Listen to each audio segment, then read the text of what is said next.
Good morning, ladies and gentlemen. Happy December. Happy almost end of year.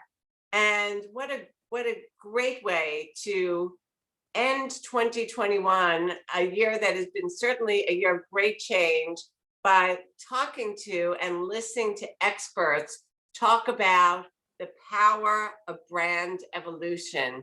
You are in for a very dynamic learning experience and sharing information experience. I'm Marcia Gordon. I'm President and CEO of the Business Council of Westchester. And we are so fortunate to have this series of Power Breakfast because of the support of our great partner, a great financial institution, community bank that we all respect, Tompkins Mahopac Bank. And it's my pleasure to introduce Matthew Farrell, the Vice President of Commercial Banking for Tompkins Mahopac Bank, to say a few words and welcome us. Matt? Thank you so much for having us here today. My name is Matthew Farrell, and I'm a commercial loan officer for Tompkins Mahopac Bank. In this last meeting before the end of the year, I just wanted to give a quick overview of what we saw in the marketplace this year and what we anticipate going into 2022. What we saw in 2021 is a resilient business owner. I'm so impressed with the flexibility and innovations we've seen by our small business community in the face of COVID and the disruptions in the market that it brought. The reinvention of how you do business has been nothing short of inspiring. And we at Tompkins Mahopac Bank were so excited to be part of our clients' reimagining of their businesses. In 2021, we helped our existing customer base fund new projects, purchase commercial and investment real estate, and expand their business through our line of credit product, our treasury management services, and our wealth management.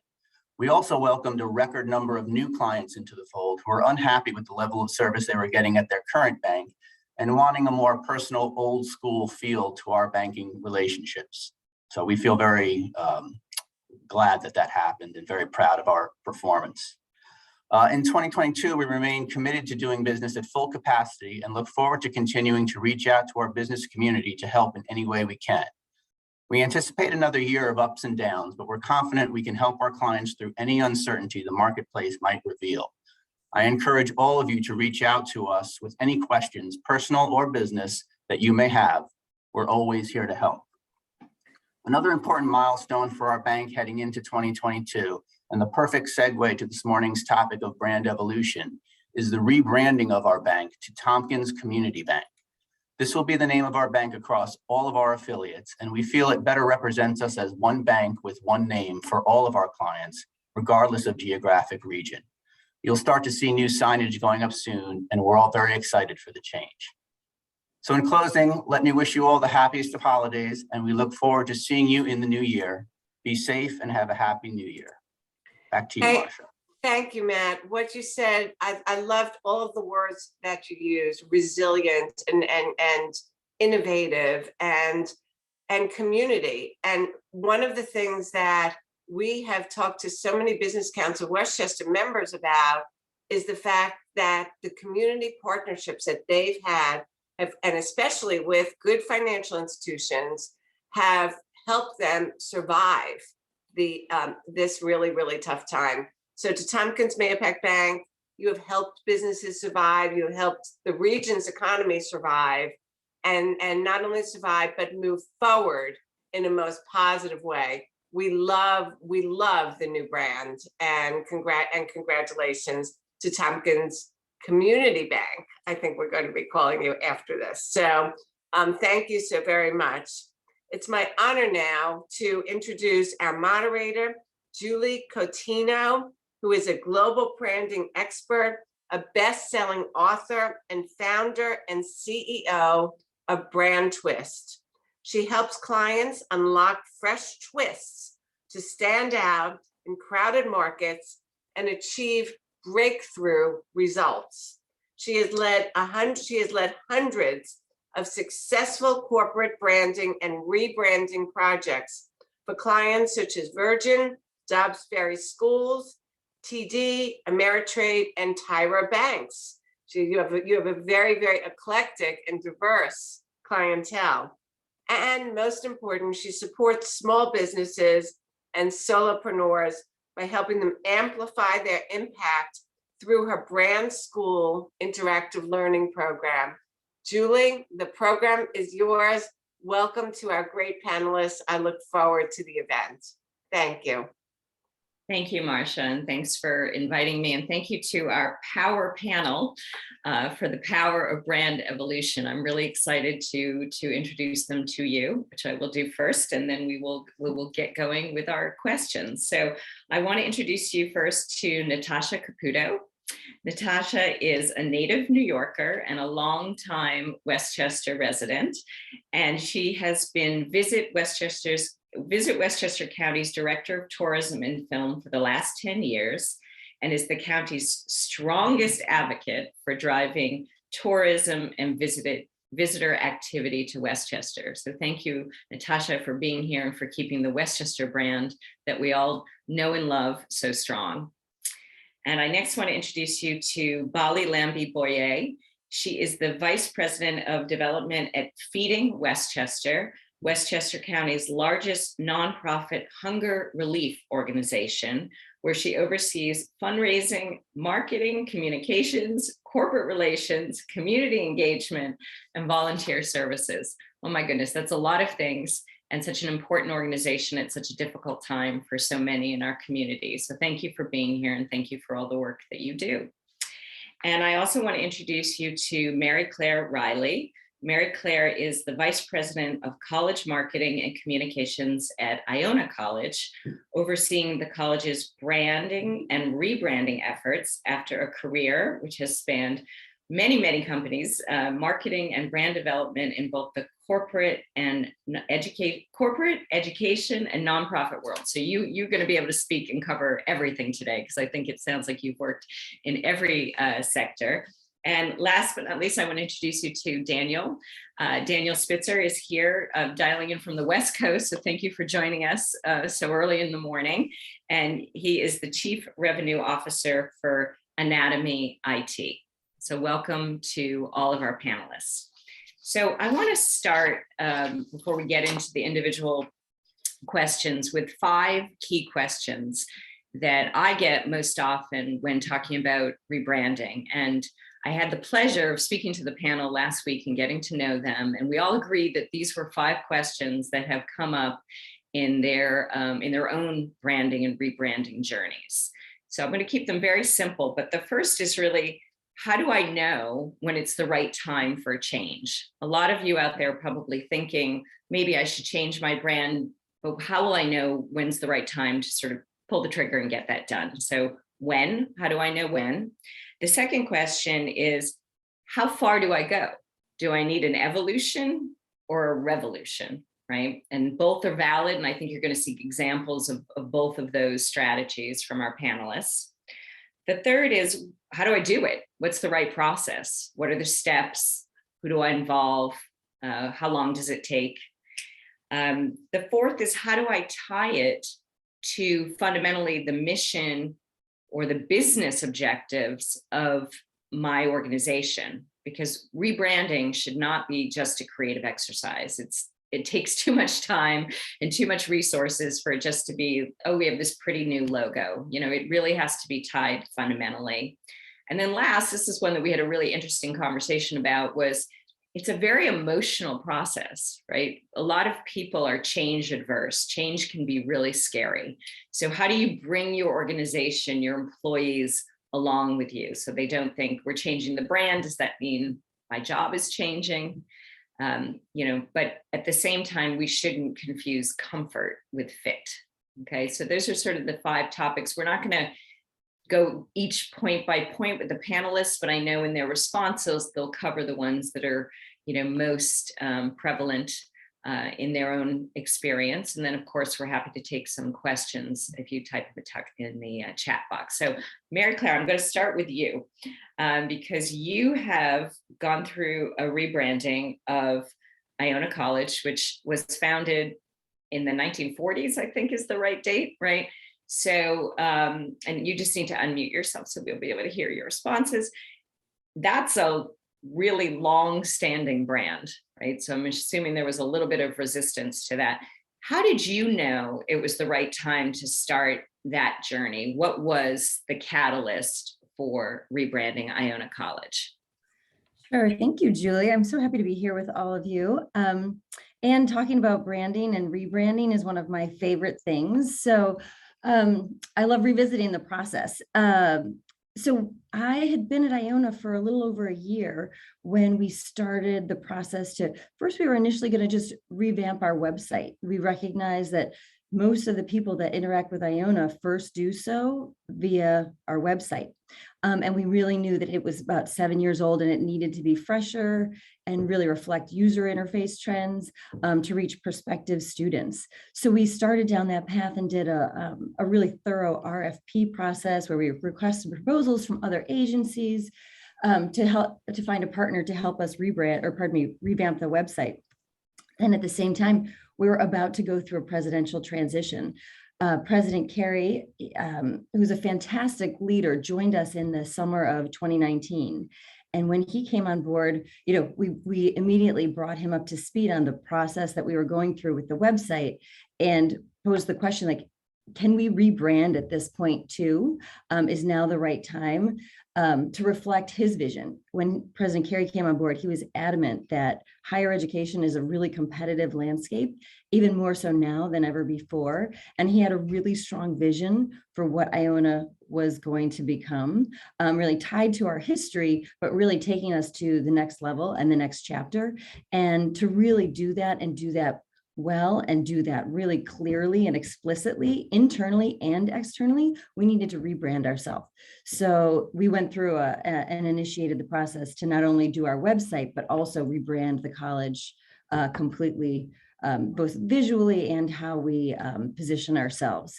And that was I understand from our conversation that you had to do this during the pandemic. So you had to film studios with no students actually on campus, correct? Yes. Well, and thankfully we did a lot of the groundwork before the pandemic hit. So we had all this great research that I could, talk more about the process, but we had engaged alumni and faculty and staff and students and the board and president's cabinet to say, this is what we're doing and this is how we're going to do it. And, asked a lot of questions about what makes Iona special and did research of competitors and did surveys to get a baseline understanding of how our brand was known. And we formulated the new brand. And then we were set to launch in May of 2020. And then, as we all know, March of 2020, everything changed. Yes. So we held on to it and we had to make the decision, like, do we still launch? Do we wait until, things return to normal? And we didn't. Part of the rebrand was really our launch back to campus, bringing people back to campus in the fall of 2020. It was part of how we engaged people.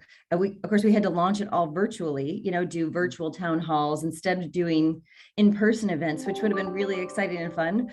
We made the best of it. But then we also, we used it to encourage the kind of behaviors we wanted on campus. Like, I never thought I'd be branding masks and hand sanitizers as some of the initial giveaways to launch the brand, but we did. and in a way, I think you twisted to use virtual to your advantage. So have you seen any results and did you set up ahead of time? Like, how would you know that when this is a success? Did you have any benchmarks? Yeah, absolutely.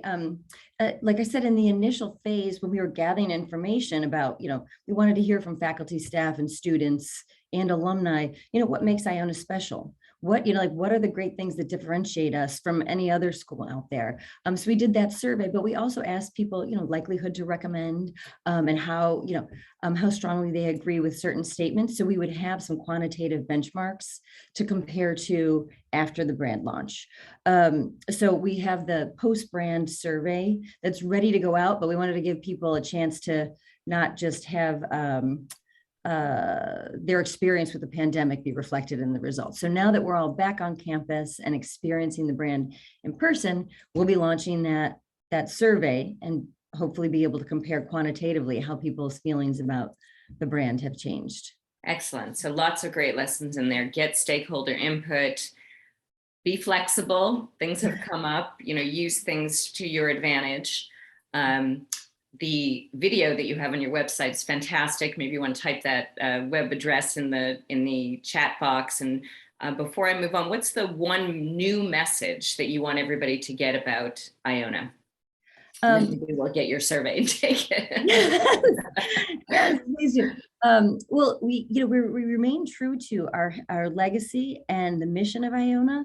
And what we heard throughout was that it's such a close-knit, special community that allows students to come on campus and really build the confidence through those relationships that they develop. They're able to build the confidence to push beyond the boundaries that they knew when they came in to Iona, and it really allows them to, our new tagline is learn outside the lines. And that's what we really found, that people, it's not learning that's bound to like classroom or textbooks.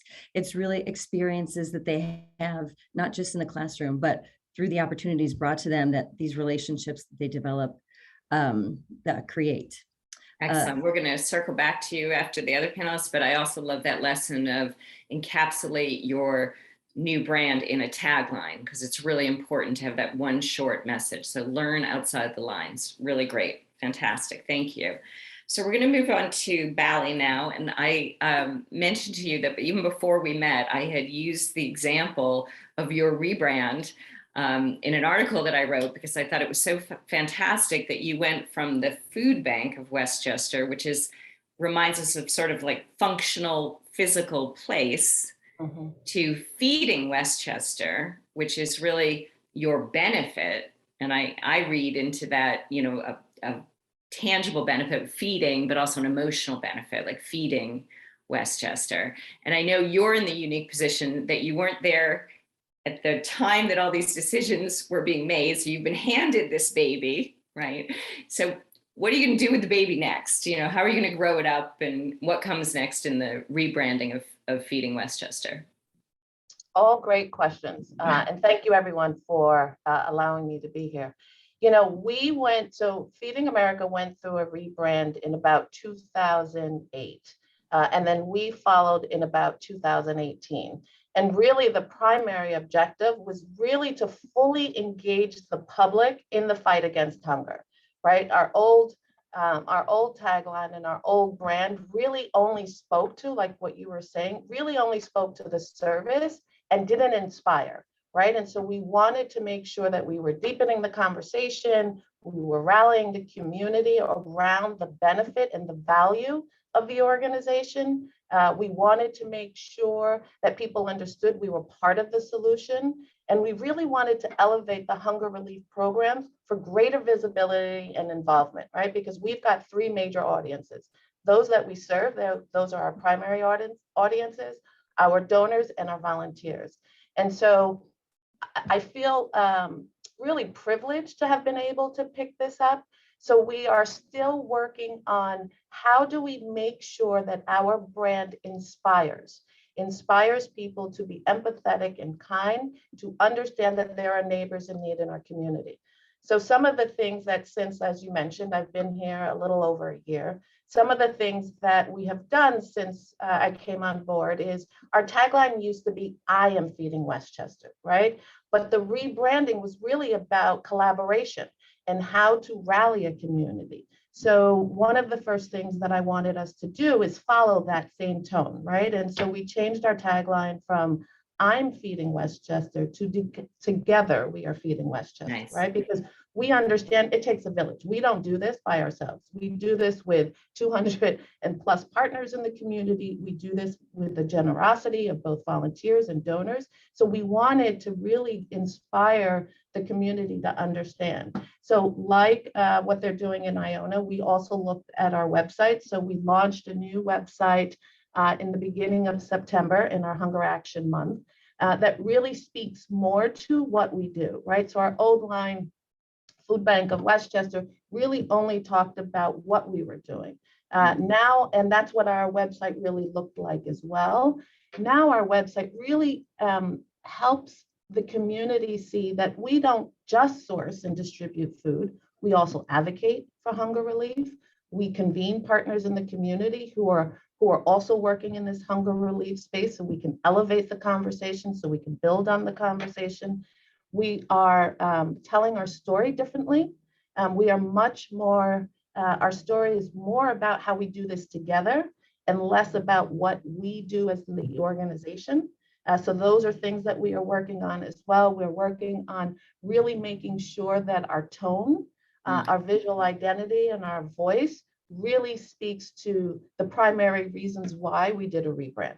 Yeah, there's so many great lessons in there, Bally, as well. I mean, the fact that you're, and I think for everybody listening, when you find yourself having to explain that you're so much more than what people are, thinking about you, that's a great signal for a rebrand. And I know we talked a lot about storytelling. I think it's fantastic that you're using that idea of changing the narrative. And lastly, you launched 2 years ago, but it's an ongoing process. And I think that's really important for people to remember also. I often tell clients, a brand is not one specific day. We're not launching on December 8th, right? A brand is usually a relaunch is about 24 months at least, right? Where you have to keep repeating the message. So thank you for sharing those lessons and the work that you do. And we'll, if you have any questions for Bally, please also put them in the chat box. And if you want to put the new website address in the chat box, I'm sure people would love to take a peek at that as well. So thank you. Will do. Thank you. Yeah, so we've talked about education, we've talked about non-for-profit, and I want to turn to Natasha because I think what's so fascinating, and I know you've worked in many different areas, luxury branding, product, but you're actually selling something quite unique. You're selling a destination, right? It's not really a product or a service. Right. So tell us about, at a time when literally no one's going anywhere, right? But now they're starting to. We want them to come to Westchester. So tell us about that process of rebranding the Westchester tourism. Thank you. And thank you. It's an honor to be on this panel with everyone and to talk about what I love, which is really Westchester County and really selling Westchester County. And Julie, to your point, it is a product. We have to look at travel and tourism as a product. And for Westchester County, has been more of an evolution than a revolution. And I love that kind of making it, where you're saying it does take time to unfold and communicate and present. For Westchester County, for us, we looked at in 2019, we had a brand, we had a Meet Me in Westchester, it was a call to action, it was an invitation. And how was that getting stale? What was the sentiment of our visitors? And when we talk about visitors, it's folks that don't live here in Westchester. Those are business travelers going to all of our properties and our beautiful hotels to the leisure. And how do we motivate those prospective visitors, and also take a look at the channels that were out there on how folks were perceiving and getting that information to, go to a site or visit a destination. So our process, similar to many, was engaging in an RFP process, doing research. And I know we have some small business folks. Research doesn't have to be, we did it for 12 months.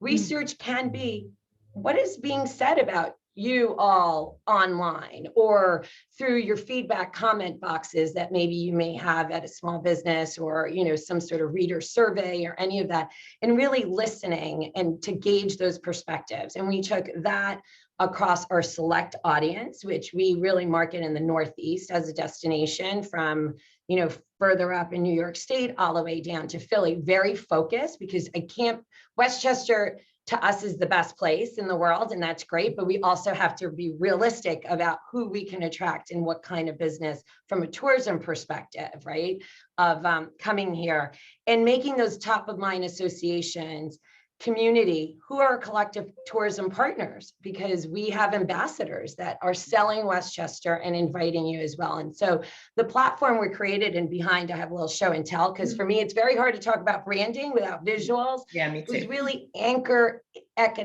images that would generate and inspire interest for an economic activity. That is our mission here, is about generating economic activity for the county through travel and tourism. And much of how we measure our success is through that economic impact for the county. I will say we launched January of 2020, right before the pandemic, at the New York Times travel show with our I Love New York partners. And we had a county executive press conference as well. The good news is that the research and all the amount of work that we did ahead of time was very true and authentic to Westchester. And I know those are such, words we use in branding, but the exercise benefited because for us, Beyond evolved very easily within the pandemic to be beyond your backyard. So when folks were starting to feel safe, we communicated our space, our great outdoors, our attributes that we can sell here to hyperlocal. And that really helped to jumpstart, the economy and bringing in friends and family. So it's about, for us, it was a mindset shift of how we position Westchester, how we evolve that, and then, how do we then convert that into spending here in the county and visiting, really. Yeah, so many great lessons there. So I hear you say research among stakeholders, and your stakeholders are not just your clients, but also your partners, right?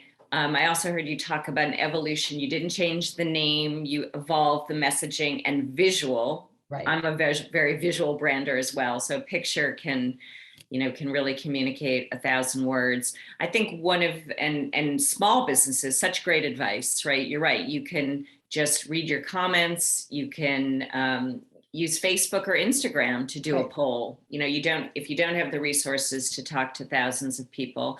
But I do think it's also really important. We talked a little bit about this last week, that when you get all that input, so much input sometimes can be a little overwhelming, right? Because you ask 10 people and they'll have 20 different opinions, right? So one of the things that I believe is that a rebrand isn't a democracy. You shouldn't just, get everybody's opinion and then decide on a branding solution that everybody can live with, but nobody's really passionate about. So it sounds like you got all this input, but you had clear leadership, right? Where the buck stops here. Thank you all for your input, but now we're gonna go with our vision. Is that right? That is such a good point, right? Because it's like we think the more comments we're going to get, we're going to lead to perfection, but you've got to, at some point, it's like when we produce big events, we've got to execute, and you've got to go back to those core objectives and what is it that you wanted, to accomplish. Again, for Westchester County, it was about how do we better communicate? How do we evolve what we're already doing here for Westchester County, and nimble enough that our partners and flexible can participate in it? So it's not, Visit Westchester competing with one of our bigger brands, a Marriott here, so it was, what we did was a platform that was flexible, that could build ancillary programs. And one of the things we did in COVID was, I mentioned Westchester with Care, which was, to me, a very transition, about how we do that with our partners. But beyond your backyard was our community, local municipalities, and educating them how they are ambassadors and how they can activate within their local communities, tourism within their business, their small businesses also, and that education part of it. And that continues on and on. We do webinars, we do one-on-ones. I always say, we are an extension. We're a small team here, but we're an extension of your marketing teams. Yeah. Another really great lesson. And I know when I worked at Virgin for many years, I remember Rich Branson used to show, if you could think of a bullseye, when you're doing a rebrand, start with the employees. They're the ones that first have to really understand. Then you go out to partners, then current customers, then future customers. Right. Yeah. I call it the tribe, Julie. The tribe, right? The tribe. I call it the tribe. Yeah, exactly. I can't think of a better tribe, really, here in the county. And so I love that you're doing that, because that also, it's the right thing to do to create those brand ambassadors, but also it's extending your marketing budget, right? Because if Marriott or the municipalities is also out there with a consistent message, all of a sudden you have multiple megaphones. Right. For this. And we've created platforms where folks can participate. We have visitwestchesterny.com. We do a ton of videos, vignettes, Insta Reels, because it's all about what is that experience and managing that experience. That when you come here to Westchester, we want to make sure we exceed those expectations here. Right. So you're building the brand with many. Great. Could you also put your the URL? I think people are going to want to look at that, and we'll circle back to you. I want to go to Daniel now. Good morning. Because I know, Daniel, you had first of all, I think you're for-profit. It's a little bit different, smaller business slightly than what we've been talking about. And your instigation, the catalyst for the rebrand, was a merger. Is that right? That's correct. Yeah, so tell us a little bit about that. Absolutely. First of all, thank you again for inviting me. I'm really honored to be here as well. So CompuFit has been serving the Westchester County for, oh gosh, 25 years. And so just recently this year, we're 6 months in, so we're not as maybe long into the journey as some of the other panelists are. But I can certainly speak to some of the great things we've been doing in terms of our rebrand. So as we talk about the company that was to the company that is now, it's much different. Whereas we were serving a really local geography in the Westchester area, we now merged with another company, Stratix IT, who was doing similar IT services, primarily for healthcare, but other businesses as well. And whenever those two merged together, we rebranded as Anatomy IT. And our mission was to move from a geography of the tri-state area, really, to a national presence. And so our goal is to be the biggest healthcare IT services provider for the nation, for healthcare specifically, which is also a different focus that we have as well. And so there's been a lot of work into this. And so not only the logo brand and all the things that we're changing completely, but really looking at this from what are our strategic goals as an organization, and what do we want our prospective customers to feel and know about us. No one knows about us as we get outside of the Westchester area. And so there's a lot of effort into just really doing the proper market research to figure out what our prospective customers are needing out there, and how can we market to them, how can we reach them. So it's a full court press in terms of what we're doing, but it's definitely been going well. We also changed our website. It's going to be changing again in the next probably month or so, but we needed to get something out there because we're moving at a pretty fast pace. And so there's been a lot there. Yeah. So congratulations, first of all. It's a huge move. Naming is so tricky. I do a lot of renaming for clients, and finding the right name with the right message, then having it available as a trademark and available as a URL, which is even more important with your business. Yeah. And I love the name Anatomy because it subtly talks to the fact that you're focusing on healthcare, right? Exactly.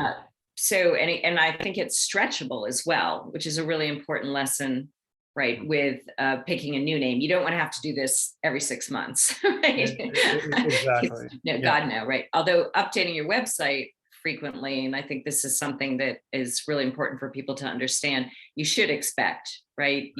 Branding, unfortunately, is not like rebranding. We're done. You got to do it and do it again.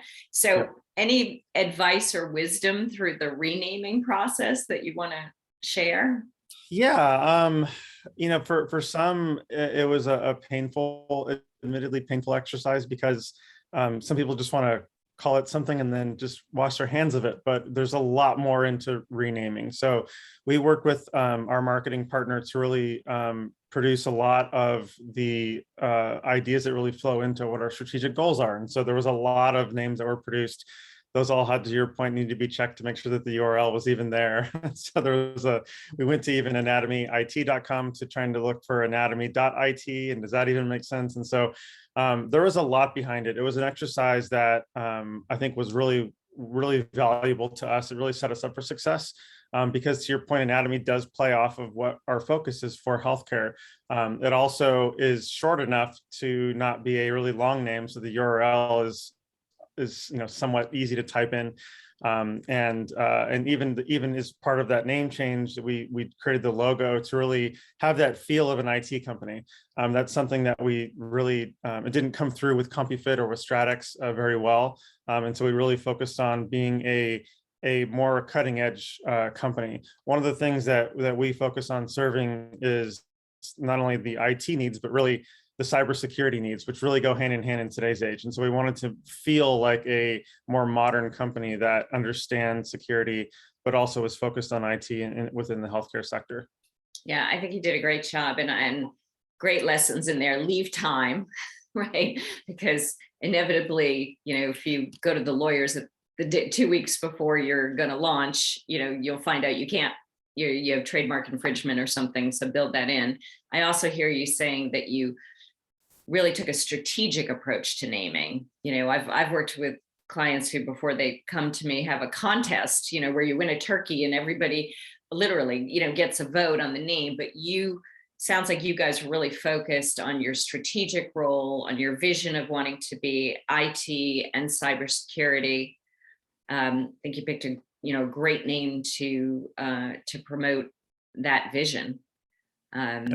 So you're leaving time and making the naming more strategic than just a beauty contest. And don't fall in love with one name. That's another lesson I learned. I don't know if you went through that, because it's Murphy's Law, right? The one name you want usually isn't available.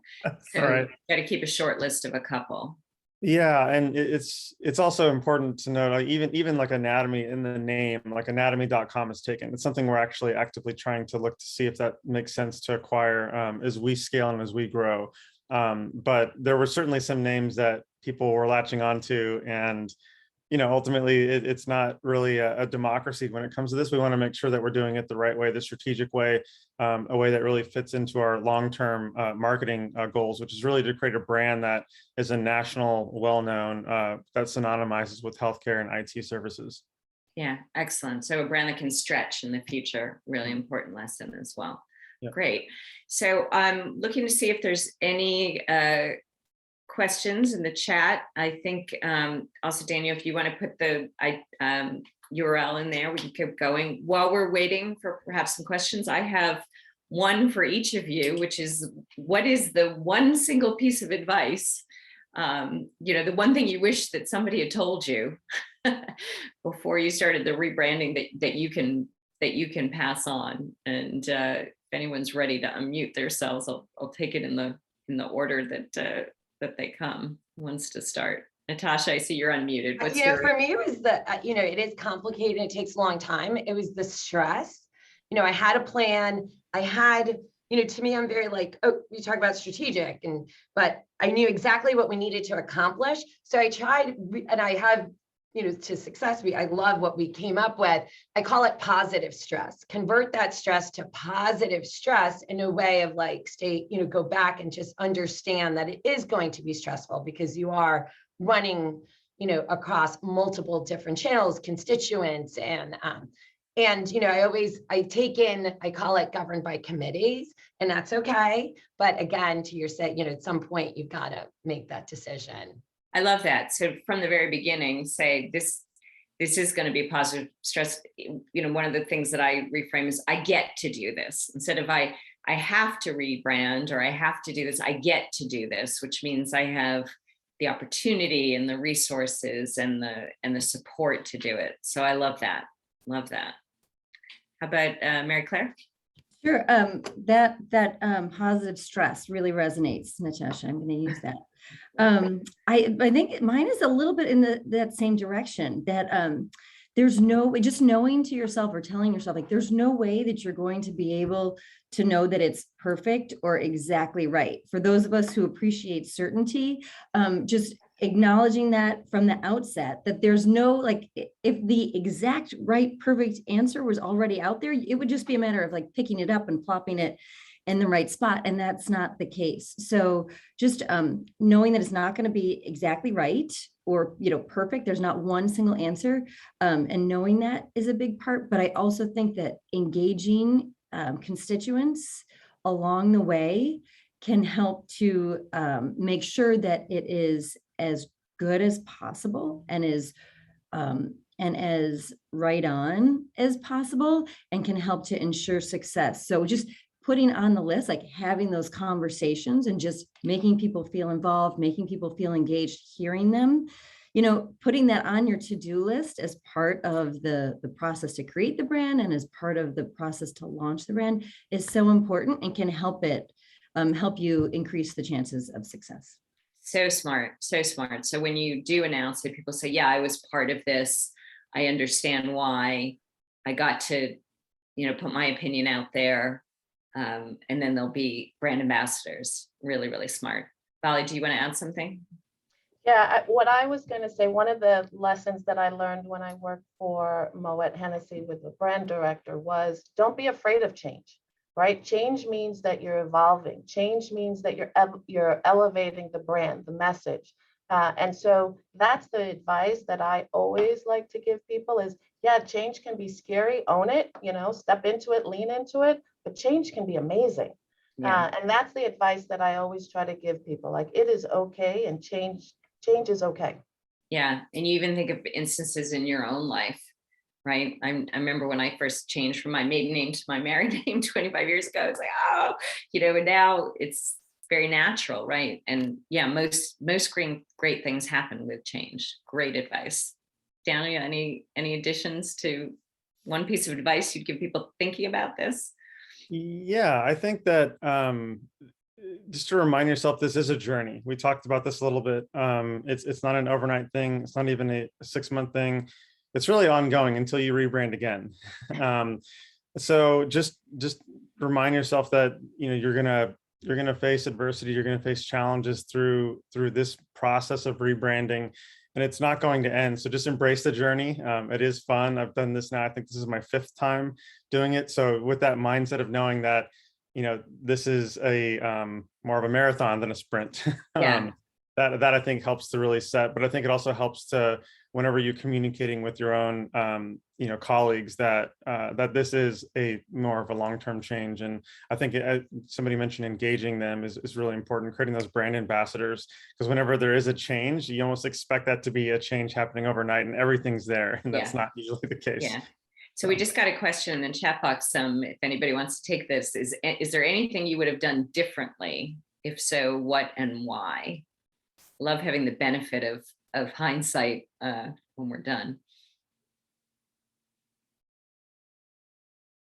I know for some of my clients, I'll answer this while you guys are thinking. They are so focused on creating the new brand that they don't plan for the brand launch. And so I've been doing a lot of work. I just did a workshop yesterday where we create the brand, and then we make sure we have programmed in an employee brand launch, and not just a party, but a session where you take people through the journey.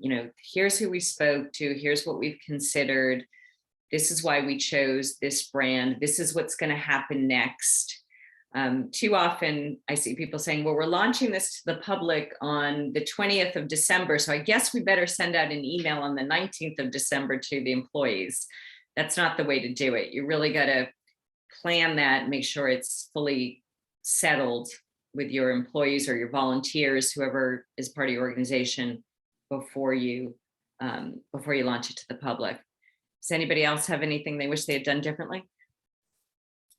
I have a very small specific one. I think that's a great question. I think, well, I would avoid rebranding in a pandemic. That was silly. But seriously though, I would sit down with each department head and go through make my checklist of everything that needs to change to reflect the new brand. I would just make that, an extra level of thoroughness. And I think that sending around an email and asking for input was helpful, but really sitting down and exploring with each one, like, what about this? What about that? And making that really, really, really painfully thorough would probably have been helpful and made it simpler at the outset. Yeah, so smart, because you find you've rebranded the public and then your vendor paperwork or your checks still have the old brand, and that confuses people.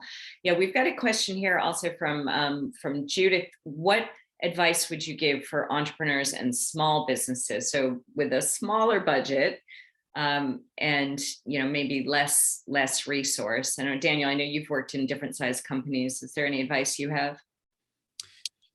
Yeah, this is tough. I have had the luxury of not having a budget and then having a budget, so I can definitely speak to that.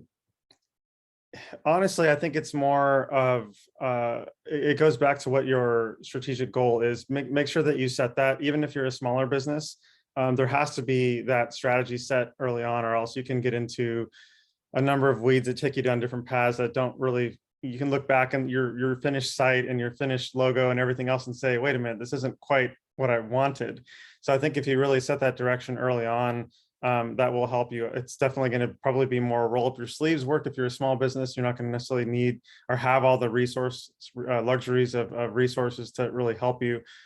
So I would, on that point, just ask like people like this panel and others, their advice so that you can learn and really cut corners where you can by just learning what people have already done.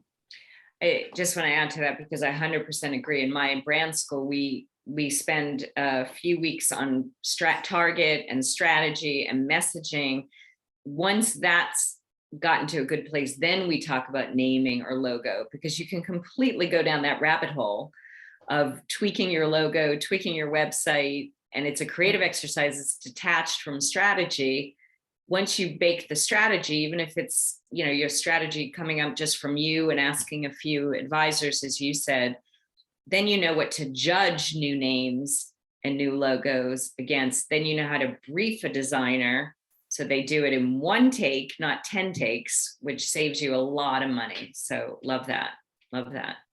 I was going to add to that also about like advisors, but maybe there's a competitor of yours that's doing it really well. Like look at some examples. I mean, a lot of good ideas are reinvented over and over again. And I don't think there's any shame to that. I go to other of my competitors, whether it's here or when I was doing entertainment work, like, how did you do that? That's great. And a lot of times we do want to share and have other, be successful across the board. So I would say, don't be shy of looking out there, good examples or somebody that you want to, or a brand that you like a lot, and just kind of follow it and see some of the tactics and how they're doing it.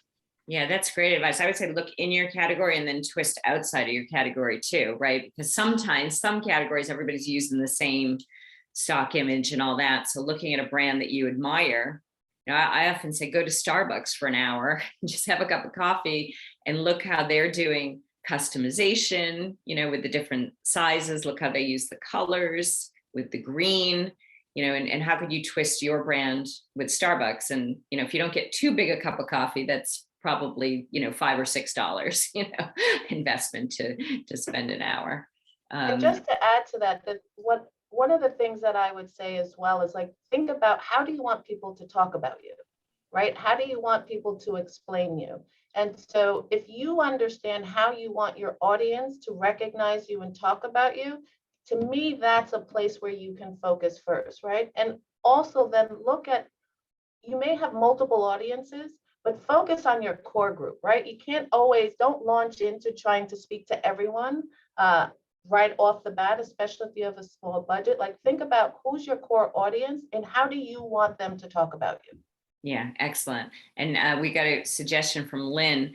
Consider reaching out to your local colleges and universities, Mary, to see if they might have students that would take on your project as a rebranding. And I've done that many times actually, and also hired interns, because there's a lot of legwork for your rebranding. Like Natasha said, if you want to do a competitive review, you might not have the time to do that if you're a small business owner, but there's lots of Westchester college students, I'm sure, out there that would love to get credit or maybe even get paid for doing desktop research for you. Do you ever do that, Mary?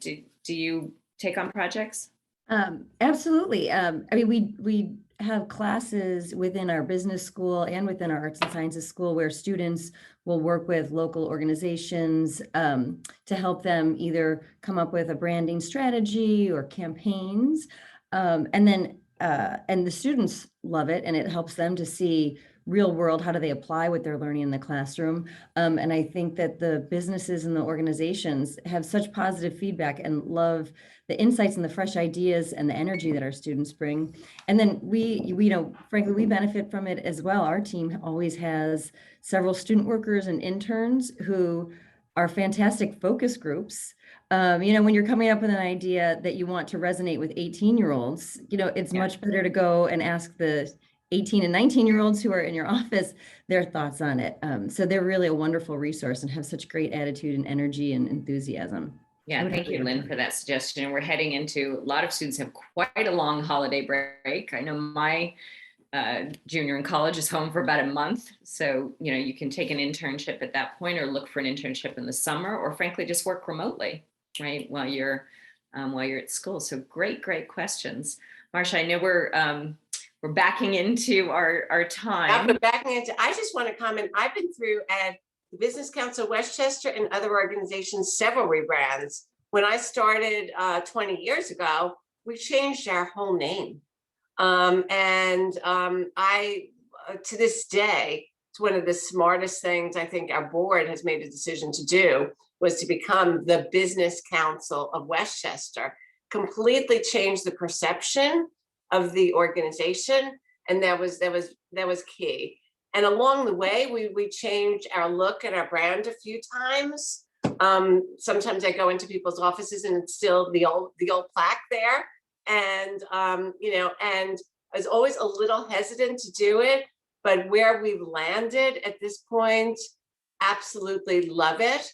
The BCW representing Build, Connect, Win has really worked for us. So I strongly recommend. The one challenge that we have sometimes is that instead of people saying the Business Council of Westchester, they say Westchester Business Council. And in writing and things, and I correct it if it's in writing, if they speak, it's fine. But I would just think about how people will interpret your brand and what's the easiest thing to say also.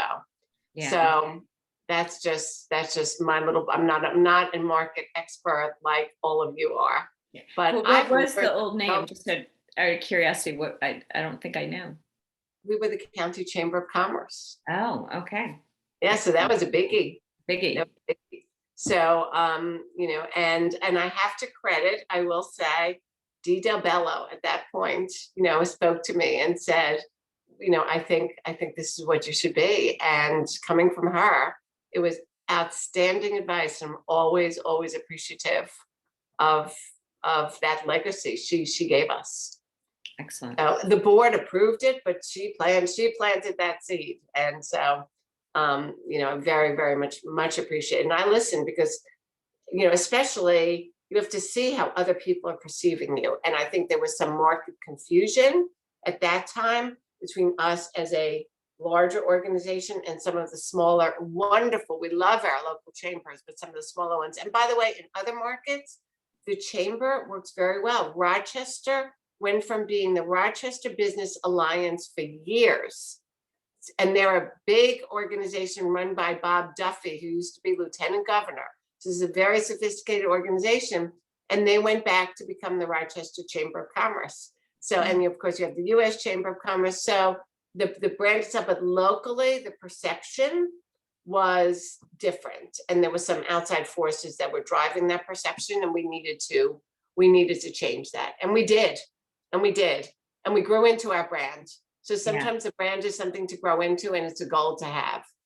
Excellent.